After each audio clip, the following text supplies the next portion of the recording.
کسی عالم کے پاس چلے جائیے، کسی پیر کے پاس چلے جائیے، کسی فقیر کے پاس چلے جائیے، وَإِذَا سَأَلَكَ عِبَادِي أَنِّي، اللہ نے تجھے اور مجھے یہ کلیہ دیا، جب میرے بندے میرے بارے میں سوال کریں فَإِنِّي قریب، میں رب ان کے قریب ہوں۔ تیرا مولوی کہے گا، تیرا امام کہے گا، تیرا پیر کہے گا، معاشرے کے اندر کچھ غلط العام بھی ہوتا ہے، غلط العوام بھی ہوتا ہے، کسی کو تان و تشریح یا فرقہ واریت کی بات نہیں، وہ کہے گا اللہ کے بارے میں سوال پوچھیں گے، اللہ کہاں ہے؟ اللہ ہماری سنتا ہے۔ ہاں اللہ سنتا ہے، لیکن اللہ بڑا دور ہے۔ اللہ تک پہنچنے کے لیے ایک سیڑھی چاہیے، ایک وسیلہ چاہیے، ایک طریقہ چاہیے، ایک راستہ چاہیے، ایک ذریعہ چاہیے۔ اللہ کہہ رہا ہے انی قریب، میں قریب ہوں، مولوی کہہ رہا ہے نہیں اللہ دور ہے، اللہ کہہ رہا ہے میں قریب ہوں، مولوی کہہ رہا ہے نہیں دور ہے۔ اللہ تو کہہ رہا ہے میں قریب ہوں اور مولوی کہہ رہا ہے نہیں اللہ دور ہے۔ اللہ تو دور ہے، تیرے تک پہنچنے کے لیے جیسے کہ بادشاہ کا وزیر ہوتا ہے، یہ ہوتا ہے، وہ ہوتا ہے، یہ باتیں کہاں سے آئی ہیں؟ امن یجیب المضطر اذا دعا، کون ہے جو پریشان حالوں کی پریشانیوں کو دور کر سکتا ہے؟ افی اللہ شک، کیا تمہیں اللہ کے بارے میں بھی شک پڑ گیا کہ اللہ بھی نہیں سنتا؟ وہ رب جس کی نظر سے اس دھرتی کا ایک ذرہ اوجل نہیں۔ قرآن پاک کی آیت سنی ہوئی ہے نا کہ جہاں پہ پتا گرتا ہے اللہ تعالیٰ کو اس پتے کے گرنے کی جگہ وہ بھی معلوم، جس وقت ٹوٹ کے گر رہا ہے وہ بھی معلوم، جتنا سفر درخت سے لے کر زمین تک کر رہا ہے وہ بھی معلوم ہے۔ ایک مخلوق میں سے اس کا ایک جز پتا زمین پہ گرتا ہے، اللہ کو معلوم ہے کہاں گرنا ہے، کس جگہ گرنا ہے، کتنے بجے ٹوٹا ہے، کتنے بجے زمین کو لگنا ہے۔ لیکن اللہ کو یہ نہیں پتا معاذ اللہ کہ اس کے بندے نے ہاتھ اٹھائے ہوئے ہیں اور وہ رب کے سامنے گریہ زاری کر رہا ہے، آہو بکا کر رہا ہے، رو رہا ہے اور اس رب کو پکار رہا ہے۔ اللہ کو وہ دعا اور ندا کا پتہ نہیں چلا، اس کے لیے اللہ کو واسطے وسیلے ذریعے کی ضرورت ہے۔ لیکن پتہ گر جائے گا، اس کی خبر ہے۔ جب تو اللہ کو منانے کے لیے، اللہ کو راضی کرنے کے لیے، اللہ کو کی عبادت کرتے ہوئے اللہ سے مانگے گا، تب اللہ کو پتہ نہیں چلے گا۔ میرے بھائیوں، یہ ایک لمبا چوڑا باب ہے، اس کے حوالے سے بھی انشاءاللہ اگر موقع ملا تو گفتگو کریں گے، نہیں تو رات کے دروس میں آپ سب ساتھی شرکت کریں۔ جو میرے بھائی باہر کھڑے ہیں ان سے گزارش ہے کہ وہ اوپر چلے جائیں، اوپر ابھی ہال میں جگہ ہوتی ہے اور آپ سامنے بیٹھ جاتے ہیں۔ میرے بھائیوں، اللہ رب العزت نے دعا کو عبادت کا ہے، عبادت کا ہے، دعا عبادت کا فعل ہے، بلکہ بعض احادیث میں مخ العبادہ، عبادت مغز ہے، دعا مغز ہے عبادتوں کا، دعا مومن کا ہتھیار ہے، دعا مومن کا ہتھیار ہے، دین کا ستون ہے۔ اللہ کی عبادت کرنے میں اللہ کو بڑا پسند ہے۔ ایک عام فہم مثال دے کے اپنی بات کو آگے بڑھاؤں گا۔ میرے بھائیو، آپ کا ایک والد ہو، ایک والدہ ہو، آپ ہر وقت اس کی تعریف کرتے رہیں اور باپ آواز دے، باپ آواز دے، آپ لبیک کہیں، باپ آواز دے، آپ اس کو جوتی پہنائیں، باپ آواز دے، آپ اس کی ایک ایک بات کو مانتے ہوں، اور پھر کبھی آپ اپنے باپ سے 10 روپے مانگ لیں، 20 روپے مانگ لیں، یہ مفہوماً سمجھانے کی کوشش کر رہا ہوں۔ آپ کے باپ کے جیب میں نہ بھی ہوں گے، چاہے اس کو آسمان سے تارے توڑ کے لانے پڑے، اگر وہ بیٹے سے راضی ہے، بیٹے سے خوش ہے، اور بیٹا وہ لفظ نہیں کہہ رہا جو اللہ کے لیے بندہ کہتا ہے، بندہ کیا کہتا ہے؟ سبحان اللہ، سبحان اللہ۔ بندہ تو اللہ کے بارے میں یہ الفاظ کہتا ہے۔ کیا کوئی بچہ اپنے باپ کے بارے میں پیار کے، محبت کے یہ الفاظ کہہ سکتا ہے؟ نہیں کہہ سکتا۔ زیادہ سے زیادہ جی میرے بابا، بابا میں حاضر ہوا، لبیک، باپ کی جوتیاں سیدھی کر رہا ہے۔ ایک دن 10 روپے کی ضرورت پڑ گئی، باپ سے مانگا، اب بتائیں باپ کی کیفیت کیا ہوگی؟ اس کو 10 روپے دینے کے لیے اگر جیب میں ہوں گے اسی وقت دے گا، اور اگر نہ ہوں گے تو پوری دنیا سے لڑ جائے گا، اپنے بیٹے کے لیے پیسے لے کے آئے گا۔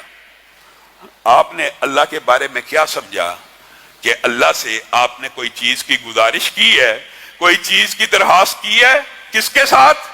پہلے حمد بیان کی ہے، پھر درود پاک پڑھے، پھر سبحان اللہ کہے، پھر الحمدللہ کہے، اللہ کو اتنی تعریفیں کرنے کے بعد اللہ کو کہے اللہ مجھے 10 لاکھ دے دے، اللہ میری فلاں پریشانی دور کر دے۔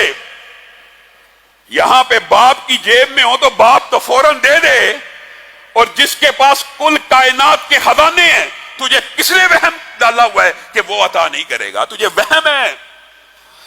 محمد الرسول اللہ صلی اللہ علیہ وسلم نے اسی ضمن میں مجھے اور آپ کو سمجھانے کے لیے ایک حدیث بیان کر دی کہ ہو سکتا ہے کسی کے دماغ میں مغالطہ ہو، میری یہ ضرورت بہت بڑی ہے، اللہ کے پاس شاید یہ چیز موجود نہیں ہے، اللہ شاید یہ عطا نہیں کر سکتا۔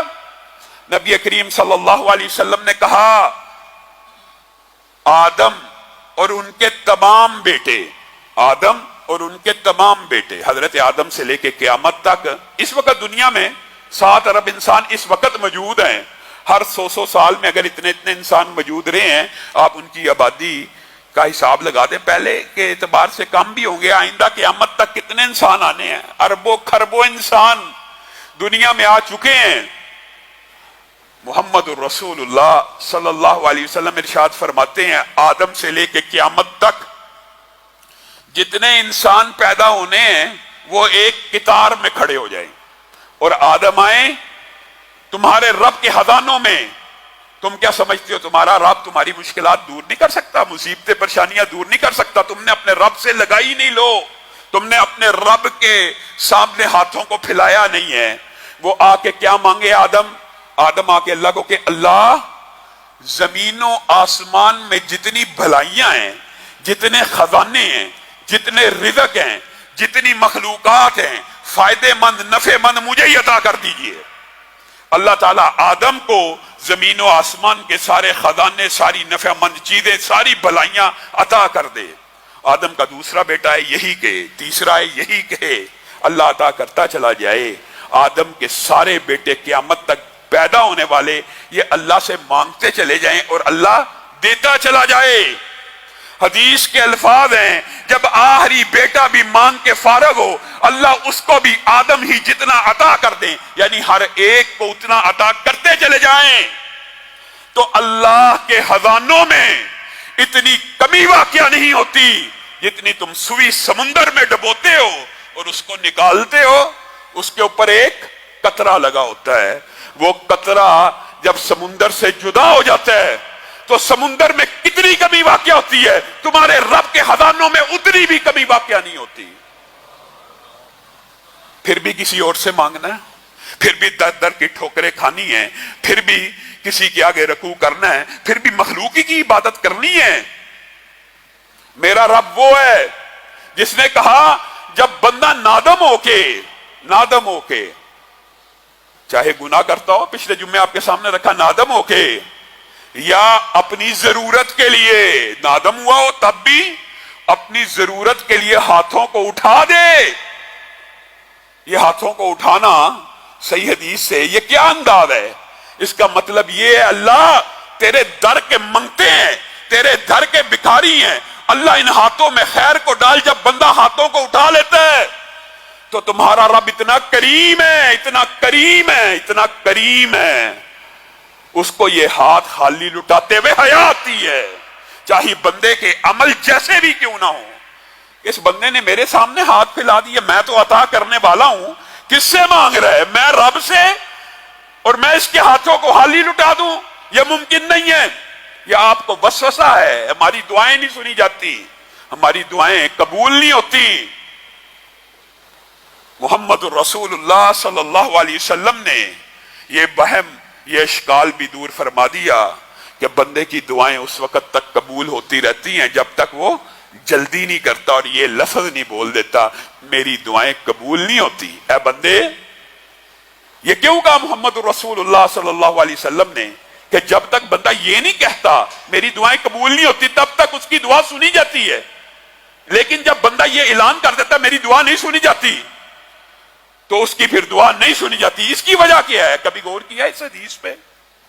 اس کی وجہ یہ ہے تو نے تو خود الہ کا، اللہ کا انکار کر دیا، تو نے تو اللہ کے بارے میں یہ گمان کر لیا کہ اللہ دیتا نہیں ہے، اللہ سنتا نہیں ہے، اور جس کی رب نہیں سنتا پھر گلی گلی پھرتا رہے، پھر در در کی ٹھوکریں کھاتا رہے، جتنے مرضی وسیلے واسطے ڈالتا رہے۔